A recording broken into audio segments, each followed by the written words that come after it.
Thank you. Welcome, everyone. Thank you for joining us. A couple of housekeeping items before we begin our webinar is first, you're on mute, so don't worry about those barking dogs and crying babies. We cannot hear a thing. Similarly, we can't see your video even though you can see us, so feel free to get comfortable, cozy in, and settle in for this webinar today.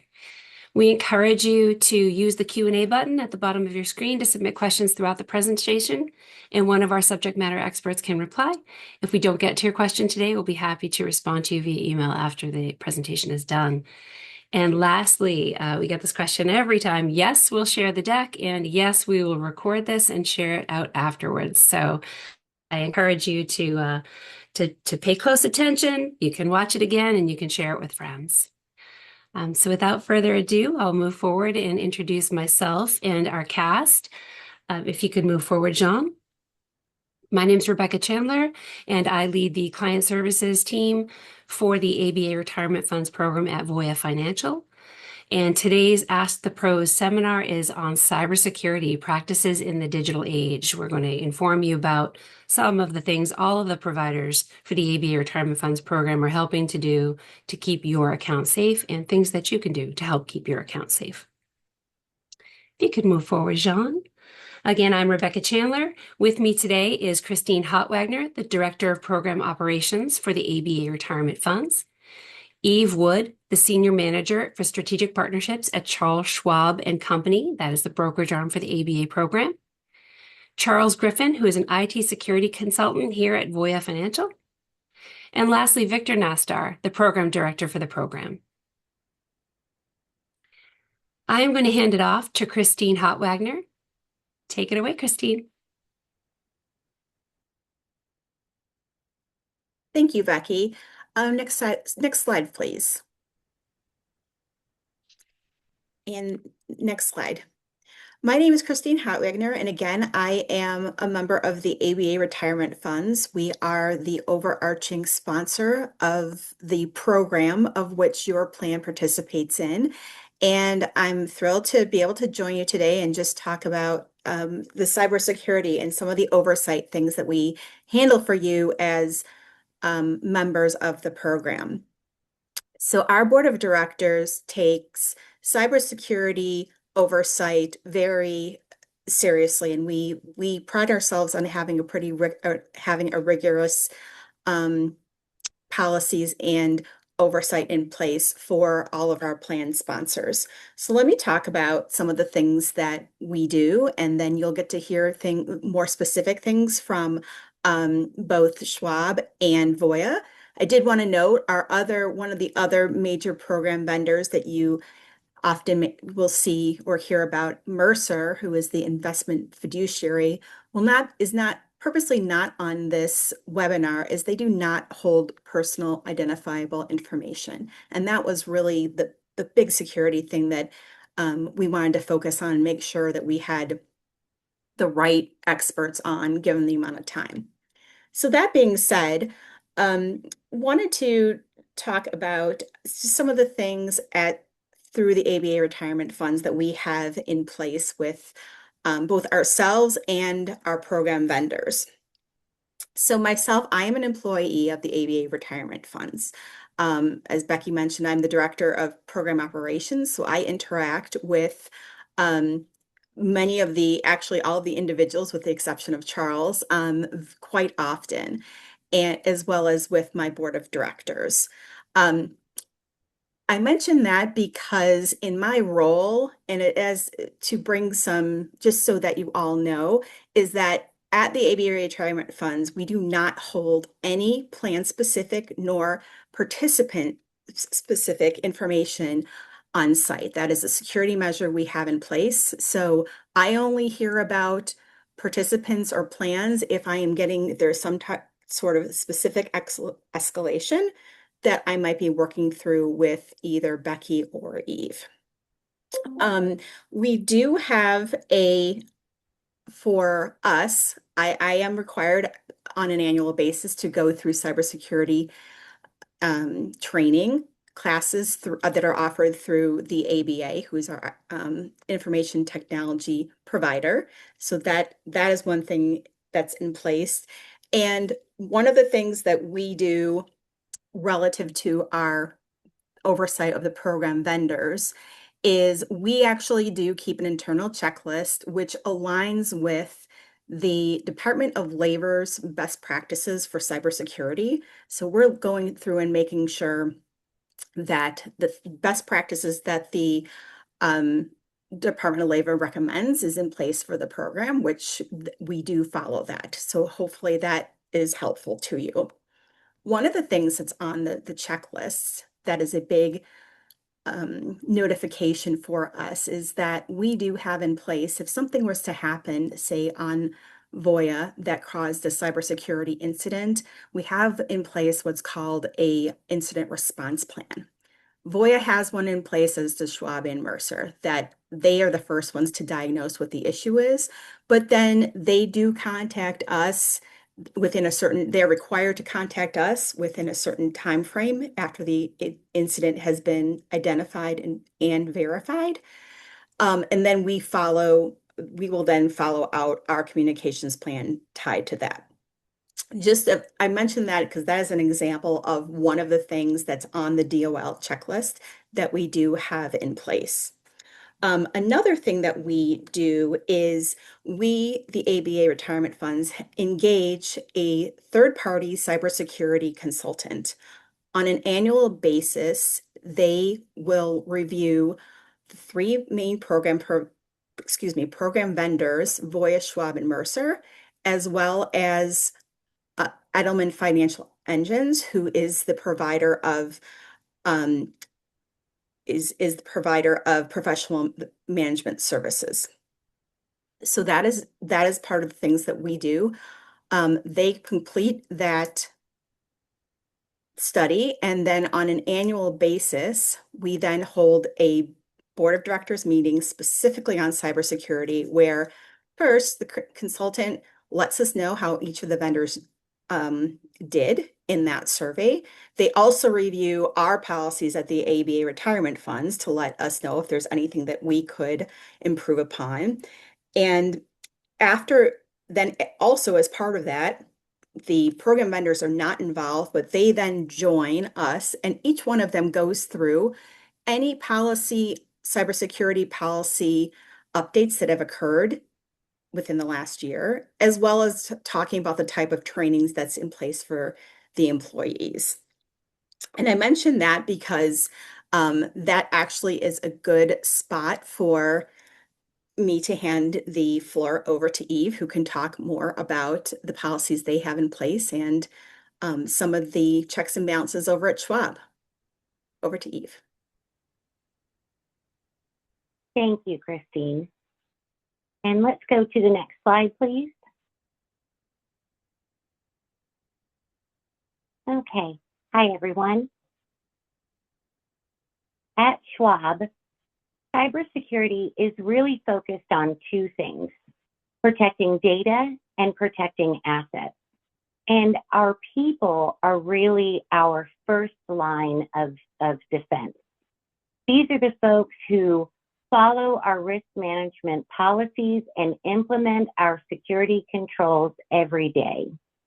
Our annual mandatory training includes important instruction on things like incident reporting, phishing, social engineering, data protection, and much more.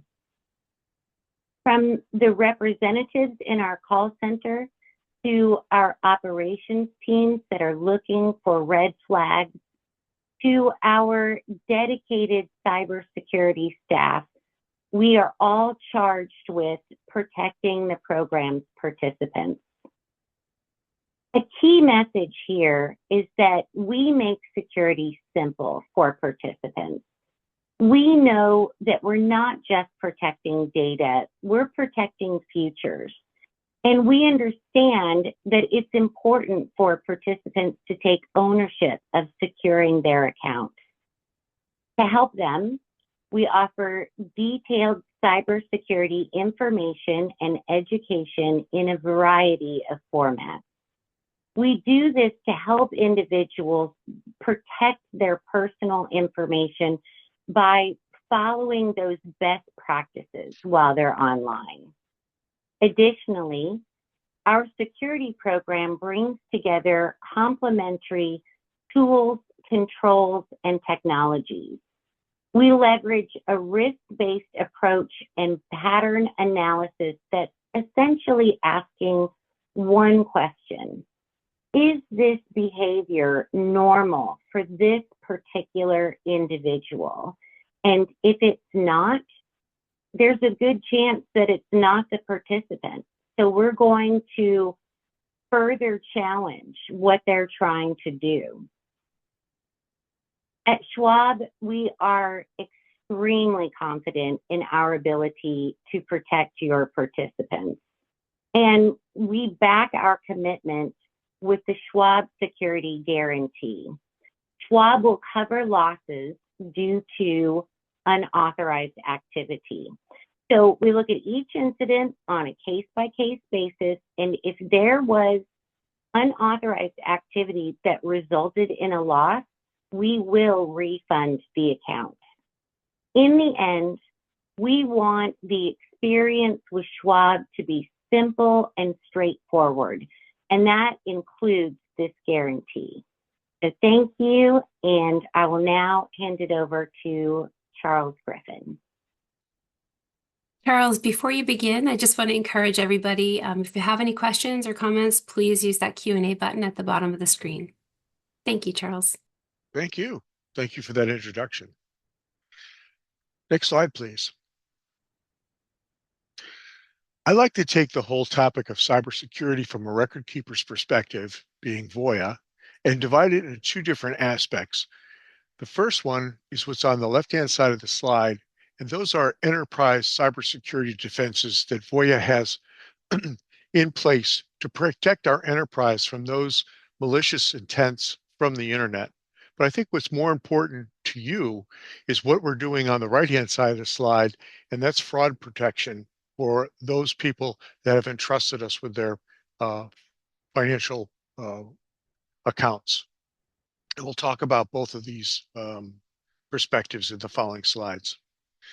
Next slide, please.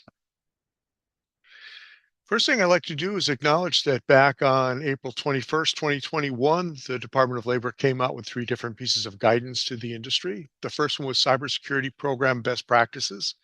It had 12 different aspects that were bullet points that should be part of a mature cybersecurity program. To put that in perspective, Voya's really been on the internet since the late 90s. So there was nothing in the program that was new to us, but it was a good background information for somebody that is interested in finding out what a good cybersecurity program baseline should look like.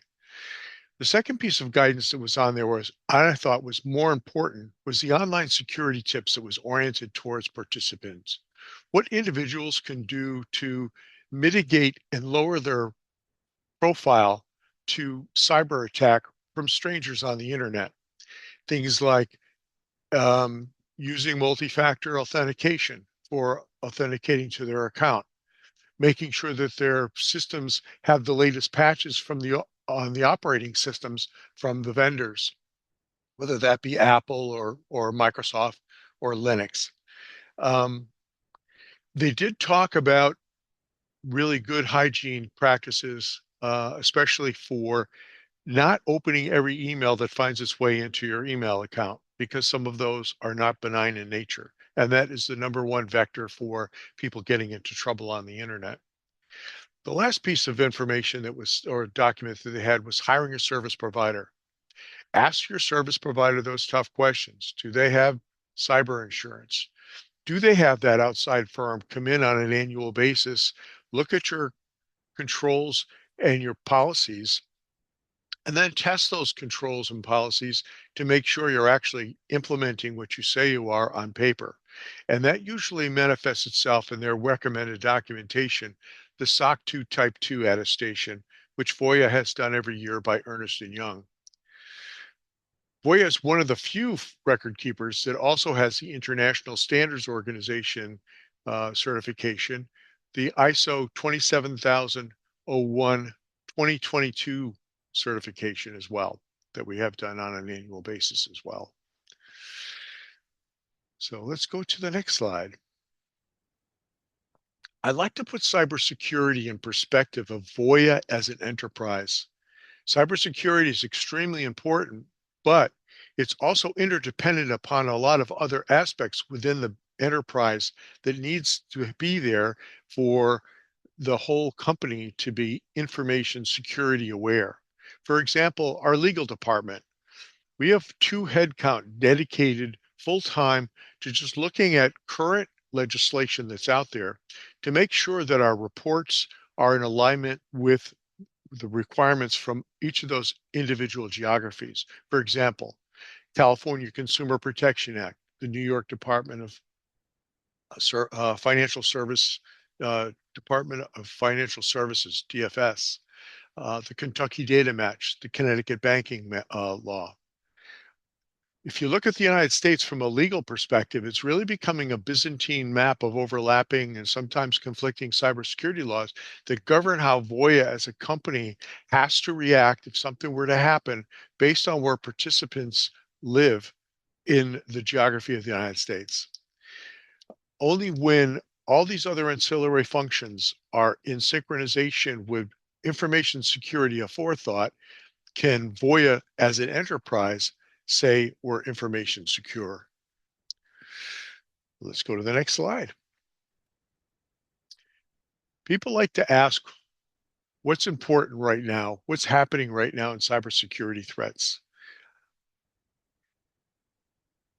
So phishing is one of those things that comes up all the time. And this is the number one vector that compromises any enterprise that's out there. Cybersecurity is a chain of trust, and it's only as weak as its weakest link. And that's why having every employee educated and aware that if any phishing emails were to come through the phishing filtering systems and get into their inbox, they should still be very cautious about opening things that they're not fully aware of the pedigree of how it got there to make sure that it's not a threat to the enterprise. Some of the other things that are currently in the uh, top things to be looking for is the influence AI and deep fakes are going to have on everything. And this is something that has everybody concerned at this point, from the point that voices can be synthesized and also videos can be created. And it's very difficult to tell the difference between reality and something that's been created to invoke a reaction from people. So having a built-in skepticism as to what you're seeing and hearing is a good defensive posture to start taking in these times. Um, some of the other things we bump into are the financial impact on the cybersecurity budget each year. I wish it was getting cheaper to run an operation, but unfortunately, um, it's requiring us to keep up with the latest tools and technology and hiring the best talent we can find out there on for our cybersecurity defenders as well. Next slide. I want to change pace here and stop talking about the enterprise and talk about what we're doing to protect participants' accounts. We have a participant, her name is Terry. She lives in Texas. And we get a request from Terry, or we get a request from Terry's account that she wants to move her bank from where it is in Texas to someplace in Virginia, which is 1,200 miles away. Behind the scenes, Voya's on its 3rd generation, going back 7 years, of a machine learning system that we've programmed with all the attributes of a valid transaction and all the things that fraudsters do that are outliers.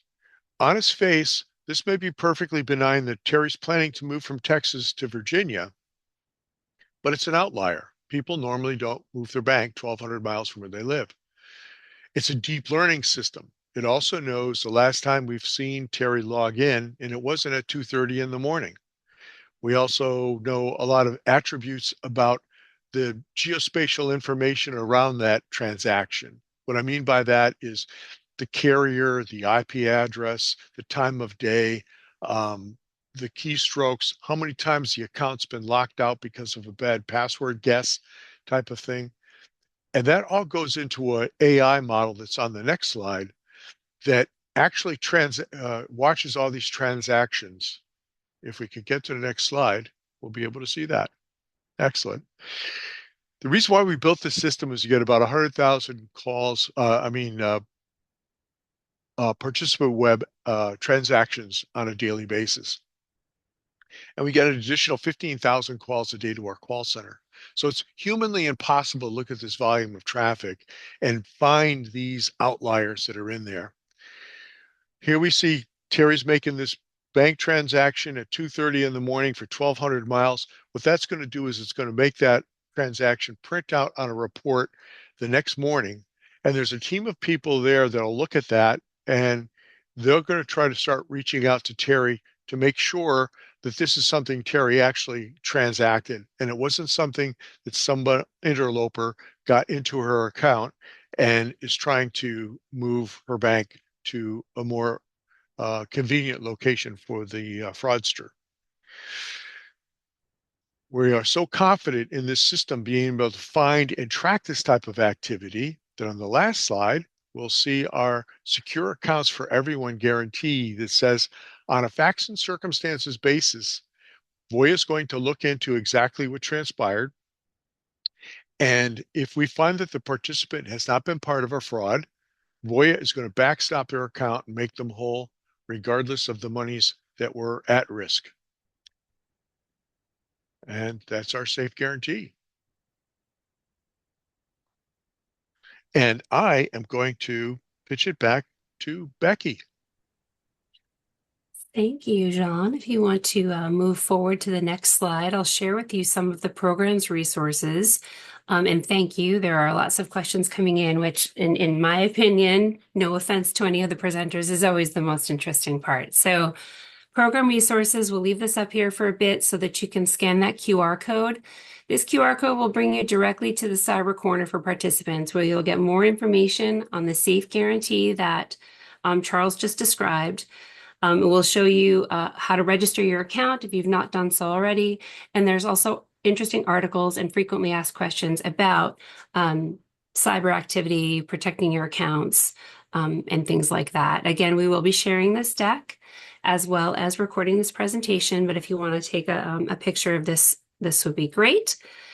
The next slide, Jean, is program resources for plan administrators. We have a Cyber Corner for administrators as well that shares articles, tips, and frequently asked questions to help you help your employees protect their accounts and behave in a way that protects all of your company's data, not just their ABA retirement funds account. I want to take a moment to highlight Sponsor Web. We did have a question in the chat, which I'm going to get to, but I want to address Sponsor Web first.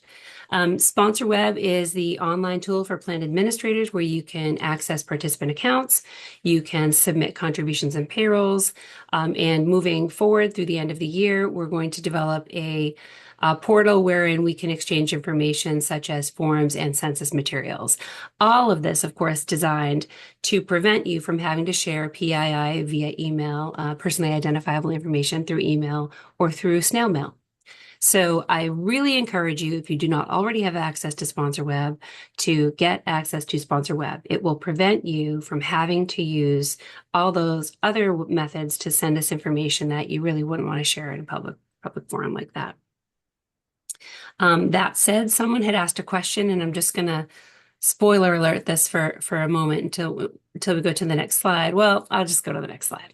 Will be a teaser. We'll go to the next slide. These are all the various ways to contact us. Our website, super user-friendly, has a brand new design, look, and feel to it. I encourage you to take a look around. You can email us at contactus@abaretirement.com, as well as any of the toll-free automated lines that you want to speak with us as a firm administrator. If you have a relationship manager, you'll reach out to one of the first two numbers. And if you are a sole proprietor or a single,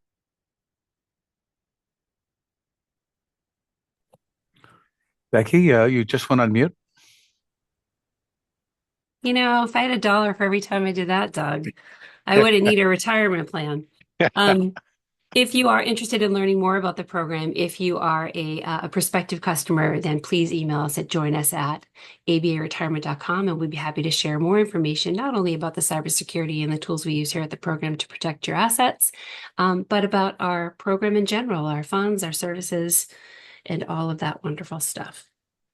So with that, I think we are ready for our Q&A portion. I hope our experts are all prepared because there are quite a few in there. Jean, you can probably just stop sharing the slide so that we can see everybody's shining faces. But one of the first questions I got, and I'll take it myself, why does Voya publish the PDF password for submitting forms on their website for everyone to see? First of all, I hate that too. But secondly, if you want to send us a form, we do need to be able to open it. And you can't send the password with it. That's a direct violation too. You can't always send an email afterwards. It may not get connected with the correct form. So we give a couple of options that you can use as passwords, and we'll try both. That said, the sponsor web solution we are looking at for the end of the year and early into Q1 of 2026 will eliminate you having to protect a form because you'll be able to deliver it through our sponsor web tool, which is a secured portal. So yes, it's a bit antiquated today. We are moving light years by the end of this year and next. So sponsor web really is the key to protecting your data as much as you possibly can. With that, there's a sponsor web question. I don't know which of you wants to take it, but why doesn't Voya use multi-factor authentication in Sponsor Connect? We don't have the answer to that just yet, Charles, unless you've heard back from Tom in the last minute or so. Charles, I can take that, Becky, if it's all Thanks, right. Victor. No, thank you. From what I understand, and I am not a sponsor web user, right, regularly, but through the online registration process, right, multi-factor authentication is an option, but users do have the ability to register their devices, right, the computer that they're working from, which would not require making a connection to sponsor web, right? Once you've registered that device, it's not going to require you to go through the multi-factor authentication process. I am confirming, and we can do this in the follow-up, Becky, if someone wants to establish that, can they do that within the preferences, their online preferences they have under their sponsor web ID? Once I get that answer, I'll share it with you, and we can share it in the responses with the recording. That's great. Thank you. I can add a little flavor to that too as well, because participants can register up to 10 devices as well. This is a question I get a lot of times is people will forget that they've registered their iPad or their desktop or their cell phone as part of that registration process. And then about a year later, they say, well, I never get an MFA every time I log into my Voya account. And it's because they've registered their devices. That makes Yes. sense. Thank you. Thank you, Charles. Welcome. I believe this question should be directed to Christine and to Victor jointly. What is covered in the annual presentation to the ABA Retirement Funds Board on cybersecurity?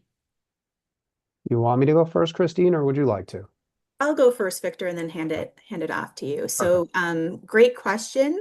So I did mention before that it is the board of directors. It is an annual Zoom meeting that at the first front of the meeting, we have the engaged cybersecurity consultant on, and they are basically going through the results of the risk assessment analysis that they completed on each of the three main program partners, and all as well as the custodian, which is State Street, the transfer agent, which is NRS, and Edelman Financial Engines. They are providing all the results to the board and letting them know if there are any open issues. Behind the results, what happens is that the consultant is working off of a SOC 2 report provided, and sometimes a SOC 1 provided by each of the providers to complete a survey, and so that they can judge for any open risks that might be out there based on a standard, based on their standard questionnaire. If there are open items, they go back and have discussions with the providers where there are matters to further discuss. And then the good news is that we basically get everything gets closed through through the discussions. The program is lucky and it's set up in terms of we have extremely visible and strong vendors that we work with, and it is in their best interest to have as strong of a cybersecurity program in place as they can. Sure. After we've gone through that report, another part of it again is reviewing our ABA retirement funds policy. So that's our incident response plan. That's the employees, us, are we getting the right training? And they also provide feedback on that. Once we are done with that portion of the meeting, we have Voya, Schwab, and Mercer join, and each of them go through basically of their policy, any changes to policies and procedures through the last year, as well as some examples of the training that goes through. I'm actually going to pass it over to Victor because Voya actually they're our leadoff speaker, and they provide something that talks about the connectivity, which Victor created, and it's very popular, but that can help just explain, showing the board of where there may or may not be risk. Victor? Sure. Great. And Victor, as you answer that question, another one came in that I think is going to be tied to what you're going to say. And it's how is data shared amongst the program partners in the ABA? So if you could kind of address both of those birds with one stone. Yeah, of course. Yeah, and I just Christina mentioned SOC, and correct me if I'm wrong, Charles or Becky, right? That's System and Organizational Controls, I believe, is what SOC stands for, just so Yep. everyone Service. understands what SOC 1 and SOC 2 service. Okay. Yep. So as Christy was alluding to, right, a number of years ago, we came up with a document that helps describe all of the interactions that exist amongst the program partners, right, and the ABRF, right? So as we think about whether it's a plan sponsor or participant that's sharing data with Voya, right? Voya is the system of record, right? We are the record keeper for the ABA retirement funds program. So that means we have the plan sponsor and all of the participant data, right? So we are the hub for lack of a better term. Then there's all these connections that happen in order to facilitate the daily operations that need to happen to support a retirement plan, right? The vast majority of those connections that we have at the program partner level, when I say that, that's Voya, Schwab, and Mercer, are through integrations that we have. So that might be what was referred to as a secure FTP, right, or file transfer protocol process, or there might be a more dedicated T1 type line, right? So these are secure connections that are used to deliver data. As Christine alluded to,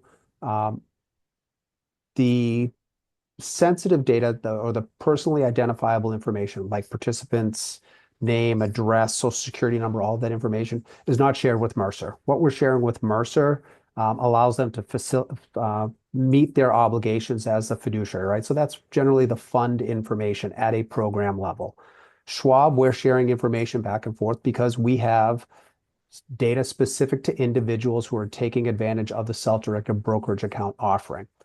So we go through this process each year, Voya, Mercer, and Schwab. The first step in what Christine was describing, outside of their hiring of a vendor who then sends us their questionnaires to go through their assessment of our controls and processes, is we get together and go through all of those connections to make sure that nothing has changed first, and that things work the way that they had that we had documented in the previous year.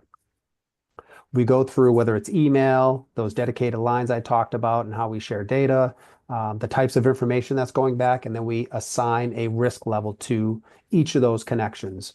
If there's no and that's risk is based on the amount of personally identifiable information. If there's no PII, it's very benign. If we're sharing things like social security number, it's considered high risk and then is given the attention that would deserve. So that's the first step we go through. And as we complete that review, we share it with the board and have to present that on an annual basis.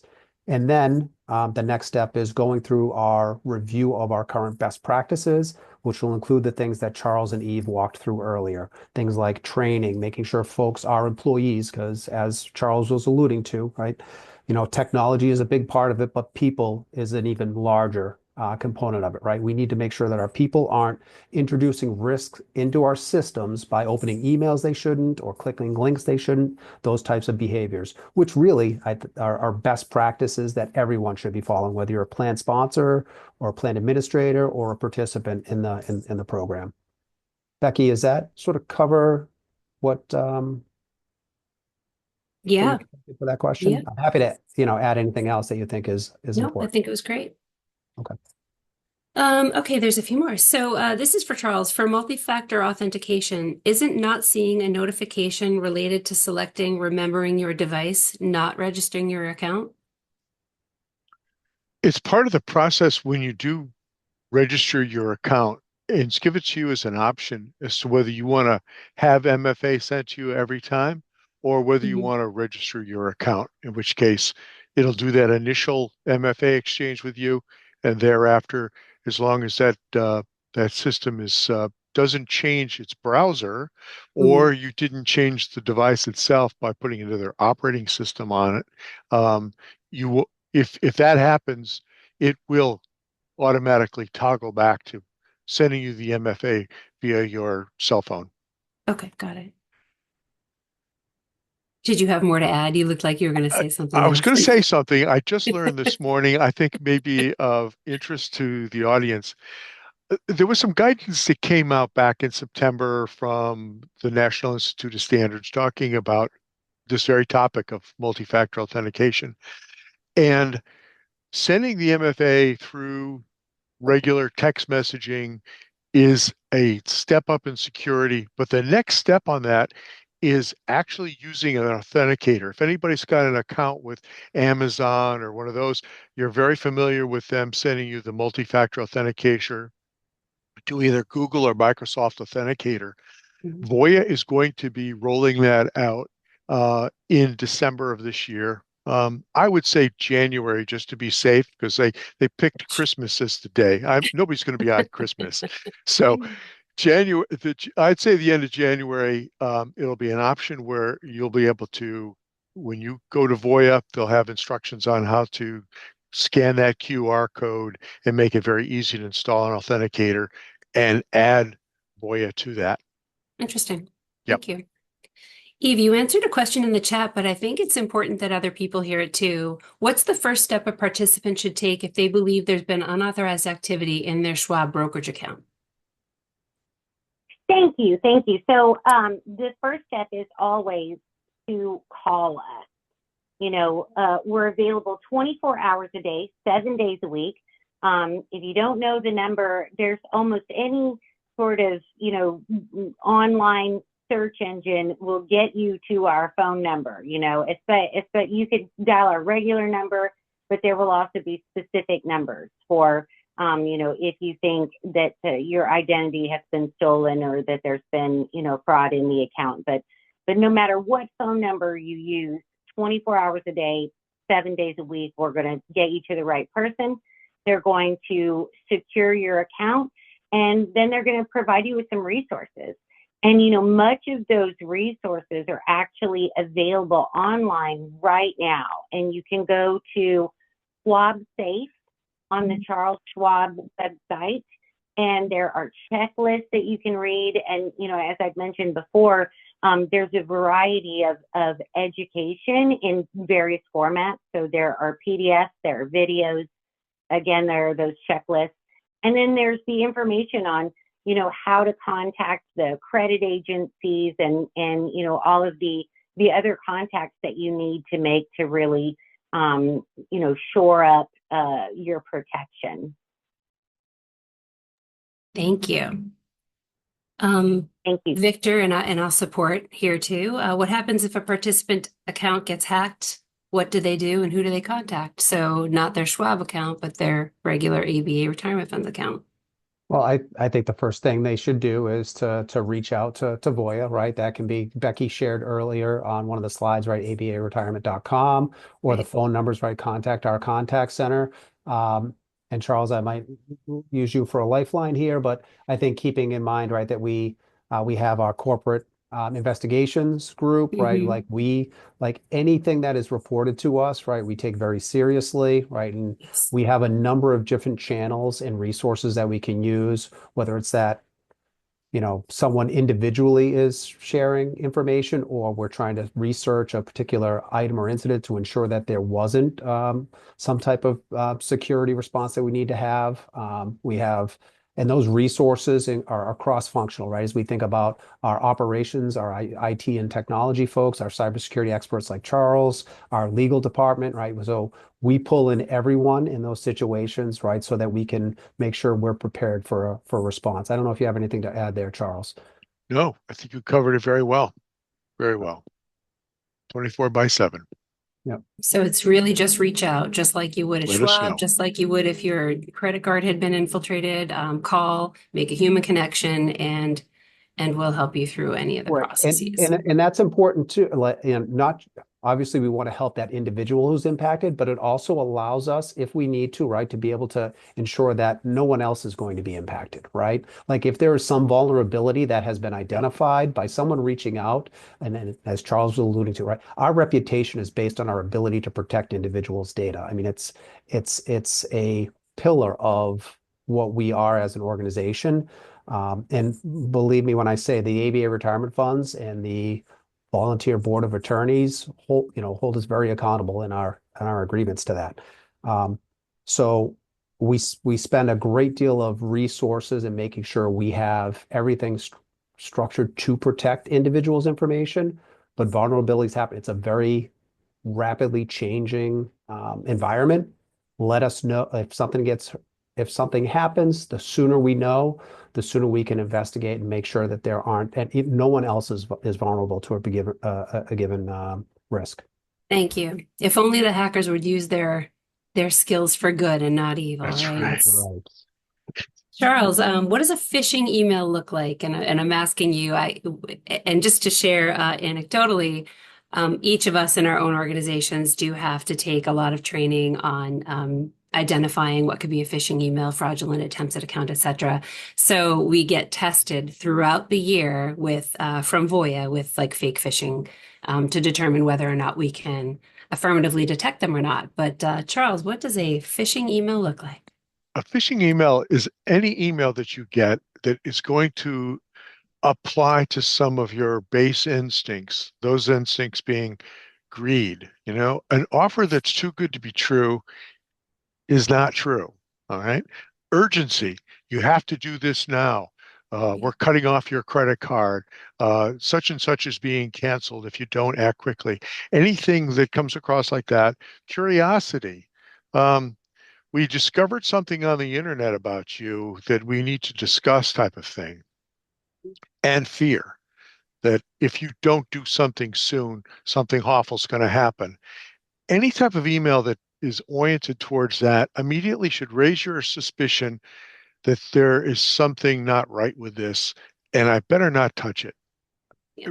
Really. If you can push those things down, and this is doubly important today, especially now with the deep fakes like the voice uh, synthesis systems that are out there. Yeah. On your cell phone, always make sure that you're not leaving your personal voice on your cell phone, that you're not there right now. Please call me back later and I'll get right back to you. Let it roll over to the machine number. Let the robot say, you've called blah, blah, blah number. Please leave a message. Click.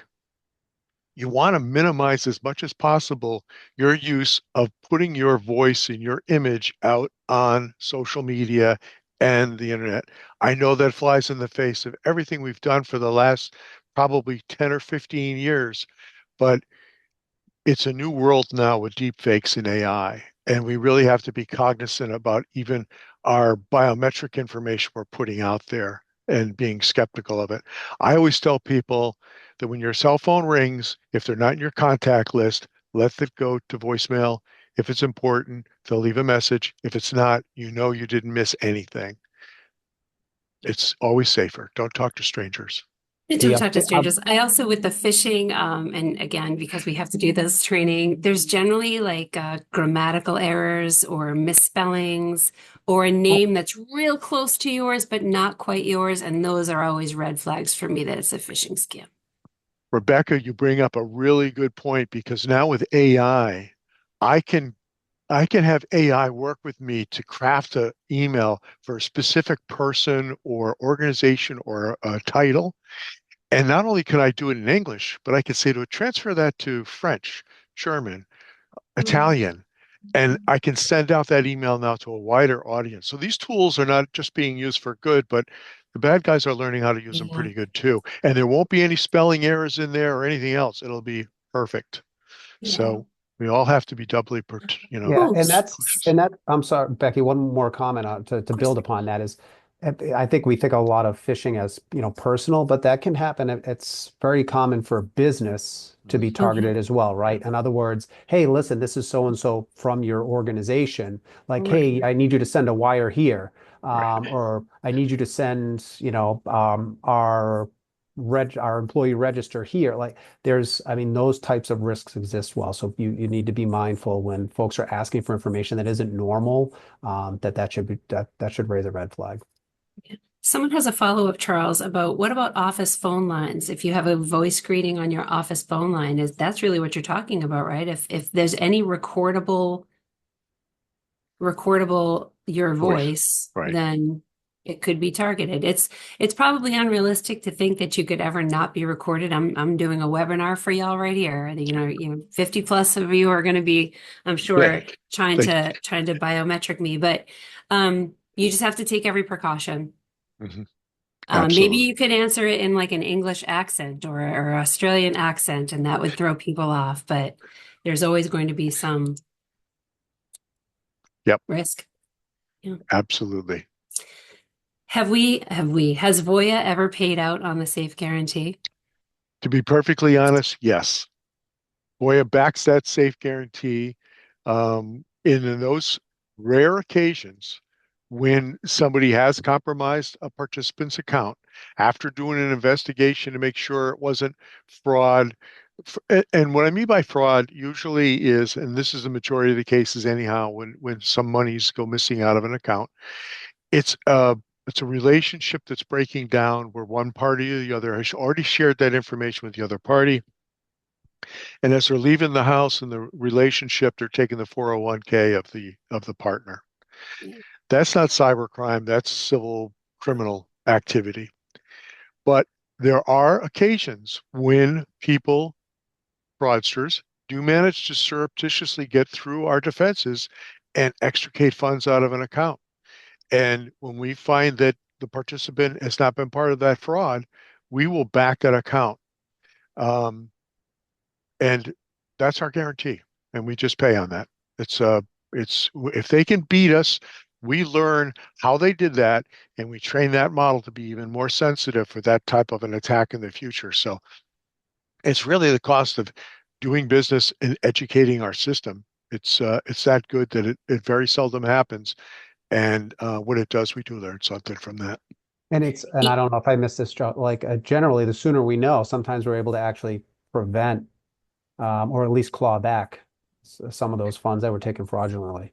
You are absolutely right. I mean, there can be a lot of money at risk, but that process of getting money from point A to point B does take time. That's why we always ask participants to keep their current information up to date. So, especially with MFAs now, because if you wake up in the middle of the night, like in the Terry episode, she gets up in the morning and she picks up her cell phone.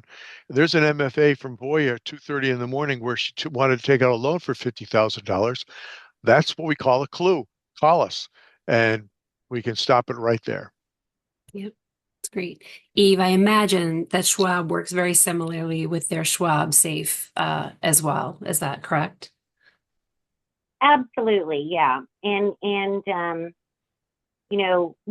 There is, in brokerage, there can be different types of unauthorized activity, right? So you know, as an example, if a person has, the kind of malicious software on their home computer that somehow allows the fraudster to gain access to their Schwab account, their goal may be to go in, sell all of the conservative, investments that are in that portfolio, and then try to pour it into some, thinly traded, low value stock to try to, pump the price up and then sell those shares out of a different account, take the profit. There's different, different things that happen. But again, with, the smart systems that we have to identify this kind of behavior is going to recognize that, Terry, who's in her 50s and has this conservative portfolio, would never take that action. So it's going to set off that red flag. But the Schwab Safe Guarantee is or the Schwab Security Guarantee is there for a reason. We have used it, and we're happy to, and we learn from it, just like Charles was saying. Great, thank you. I'll give this to Victor. Is the ABA Retirement Funds Program planning to send confirmations of contributions electronically in the future? Half of each participant's Social Security number may be visible on the form, and this feels unsafe to mail. The contract, correct, and I'm going to look for you to help on this, Becky, but I believe that confirmation we shifted to electronic back in March or April. Is that correct? Right? We no So longer mail that. administrators get it electronically now, but if a participants shouldn't be getting contributions of confirmations via mail anymore. We've shut Correct. the paper mailings off. They can always, and I encourage everyone, even everyone on this call, if you're not already doing it, to go green, meaning don't have anything mailed to you at all. If at all possible, you can get it electronically. And typically when contributions are posted, you may get an email from Voya or the ABA saying, hey, contributions have posted to you, or there's a message waiting for you in your account, and you log into your 401k account, click your message, and there's your contribution confirmation. Right. I did want to be but that report, right? We moved to electronic, right? We stopped mailing it did. back in March. So and as Becky alluded to earlier, signing up for Sponsor Web, that is where all of that content is now available, right? Because it requires a login, right, to gain access to the information. Any participant confirmations we have, or a quarterly statements or what have you, do not have SSN as part of it. Could I add just a little bit additional context to the example that I was giving? I just want to make two quick points. So one, the way that the program is set up, participants would not have access to, risky, thinly traded stocks to begin with. So in that particular example, they wouldn't be able to buy those stocks because that's not offered within the program. Within the program, if a participant has brokerage, they can choose from, mutual funds, CDs, stocks that are traded on major U.S. exchanges. So that's one thing I want to clarify. And then the other thing I wanted to clarify is that there is no distributions out of brokerage. So all the cash flows back to Voya. If a participant is taking a distribution, then, we use a closed fund system to send the money back to the core funds, and the distribution is their process. So no risk of, funds being wired out of the brokerage because we have a closed funding system. Great point. And it looks like we're down to our last question, which I think is a great one. What should we do as plan administrators to help with our employees' cybersecurity literacy? I would encourage them to review all of the information on the Cyber Corner. As an administrator, I would encourage you, just as employers, to educate your employees about all of these types of malicious attacks like phishing. Maybe establish a cadence of education about these things as these bad actors get more and more sophisticated. We as organizations have to pivot and get more robust. But really, it starts with your employees being diligent, locking your computer, not leaving your passwords stuck on your laptop. Really very simple things can go a long way in prevention. But please, as an administrator, use the ABA Retirement Funds program's Cyber Corner for yourself and for the participants so that they can, at bare minimum, sign up for the Safe Guarantee and register their accounts. And hopefully they'll start to pay more attention everywhere, not just with the ABA Retirement Funds program. That Cyber Corner connects to a lot of resources we have available on voya.com. I think Charles might have touched on sooner. And there's a whole host of resources I know within, even from a government standpoint. I think it's the Cybersecurity Infrastructure Security Agency, Charles, if I have that right, Yep. right? The CISA. Yep. CISA.gov. If you're looking for additional content or, information on best practices or what have you, that's certainly a resource folks can use to get better educated on the risks that exist and things that they can be doing to protect themselves or their business. It's excellent. I want to thank all of the subject matter experts here today for providing such valuable information. I want to share with our participants in the webinar today, there is a really brief 5-question survey if you wouldn't mind answering it at the end. It helps us get topics that are interesting to you and lets us kind of connect with you on what you actually want to hear about. But thank you for joining our Ask the Pros webinar today, and we look forward to working with you in the future. Have a great afternoon. Thank you. Thank you.